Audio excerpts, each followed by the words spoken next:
Salut à tous, bienvenue dans la première vidéo de l'atelier rétrotechnique. Et pour commencer, on va s'intéresser à ce Renault R20 87 que je suis allé chercher chez un copain.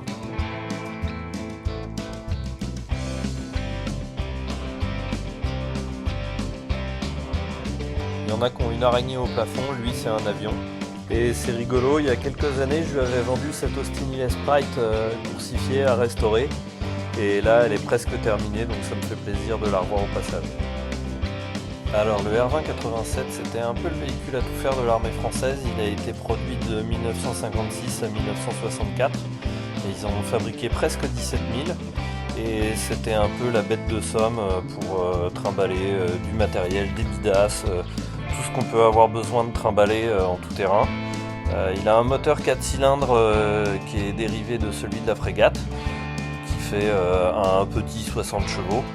Et moi ce qui m'a plu sur celui-là, c'est qu'il est monté avec une benne hydraulique basculante. Et ça, c'est vachement mieux que la version pick-up classique.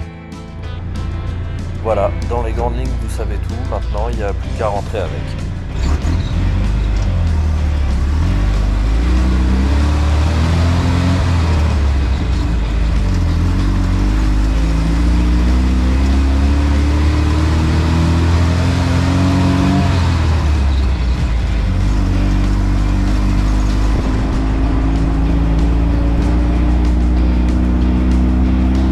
Je ne cache pas qu'il faut prendre un peu le temps de le prendre en main, mais après une fois que c'est parti et ça roule même plutôt bien sur la route.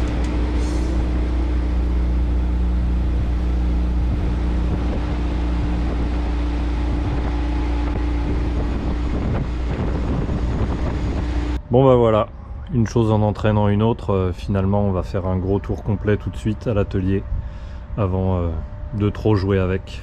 Alors le niveau du liquide de refroidissement, évidemment on peut pas le voir, donc on va tremper quelque chose pour voir si on peut choper le niveau.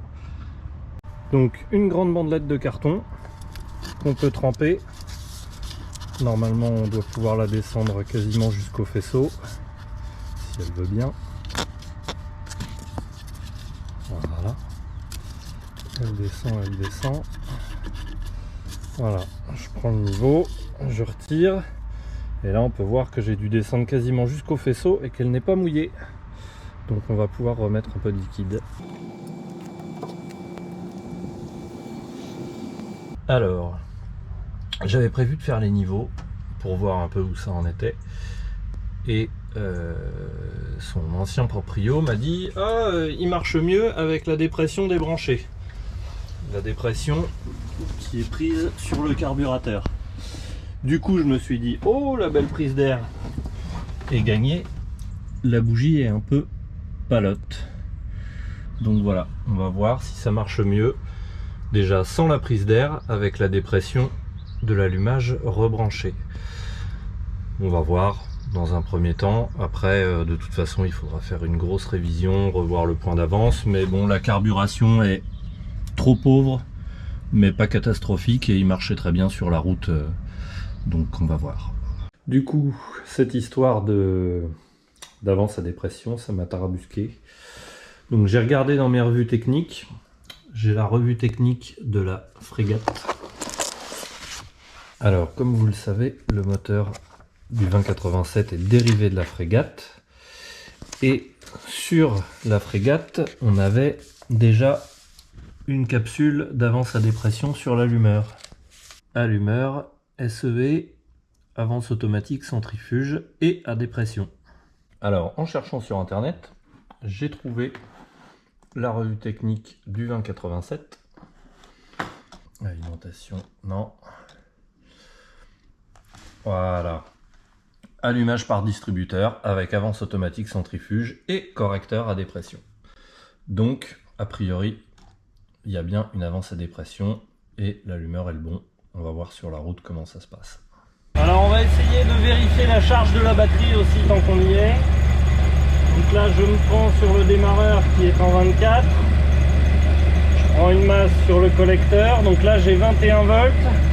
Et quand j'accélère, on peut voir que ça reste à 21 volts 9, 22 volts. Bon alors, ce problème de charge, c'est peut-être lié aussi au merdier dans le faisceau électrique. Donc ça sera à voir, il va falloir faire un petit peu de diagnostic pour la dynamo. En attendant, bonne vieille méthode, chargeur de batterie sur les batteries, je vais les recharger les deux à fond. Et ça suffira pour rouler un petit peu tant qu'on n'allume pas les phares. Alors vu du dessous, bon le dessous est pas mal dans son jus. On voit que l'accessibilité est idéale.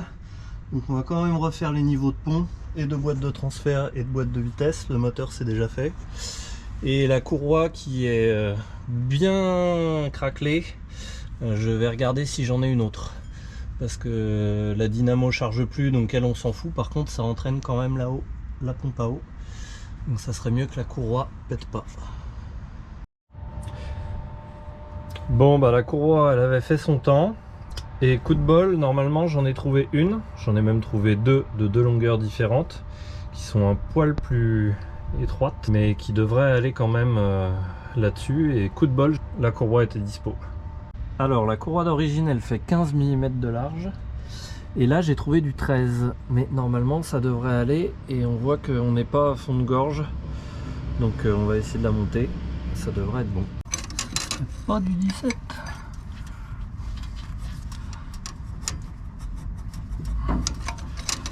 Ça ne serait pas du 17, c'est du 18. Tac, desserré. Voilà, c'est desserré. Donc normalement on va pouvoir sortir la courroie. Mais la bonne nouvelle c'est qu'en desserrant la dynamo j'ai mis le nez sur le côté du moteur, ce que je n'avais pas encore fait. Et j'ai trouvé cette plaque. Et la bonne nouvelle c'est que ce moteur il a été passé en échange au standard. Donc il a été refait en 83 et remonté. Donc c'est sans doute pour ça que ce camion marche si bien sur la route. C'est que le moteur n'a pas l'âge du camion. Il est sans doute beaucoup plus frais.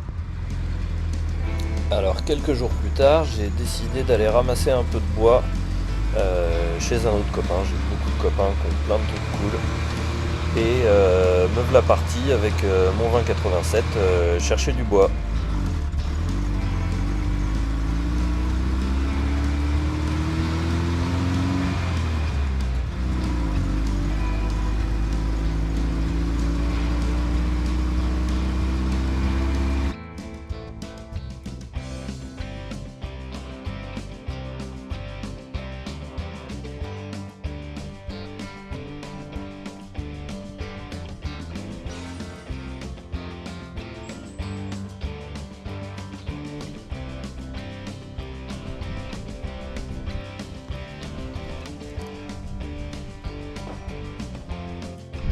Et oui, toujours mes problèmes de charge. Résultat, un vélo. Eh ben vous n'avez pas un vélo dans le coffre? Eh ben il faut toujours avoir un vélo dans le coffre. Est-ce que j'en ai marre? Est-ce que j'en ai marre? Alors la bonne nouvelle c'est que j'avais jamais ouvert le coffre côté gauche. Et je pense pas que mon pote l'ait ouvert non plus. Et surprise, dedans, il y a un câble. Deux super câbles même. Donc ça, c'est cool. Voilà, j'ai ouvert le coffre pour ranger la batterie et les chargeurs de batterie et bonne surprise. Donc là je viens de mettre les batteries en charge. J'ai 25,1 volts aux batteries. Donc on va démarrer le camion, voir combien il reste. Et après regarder à la dynamo si ça charge. Le coup de batterie. Le contact. On voit qu'il s'allume. Donc là normalement, peut-être un petit peu de starter.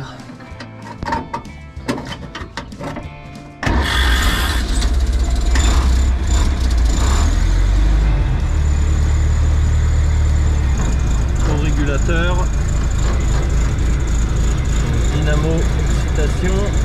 Là on a 24 volts 7, 25. Est-ce qu'en accélérant un petit peu ça monte? 3,26, donc normalement ça régule les batteries charge. Bon, il y a peut-être un autre problème à voir.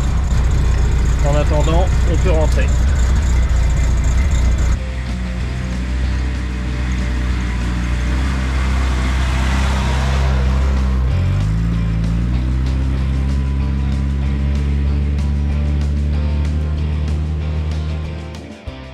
Voilà, c'est terminé pour cette fois-ci. Si vous avez aimé cette vidéo, n'hésitez pas à vous abonner et il y en aura d'autres. À bientôt!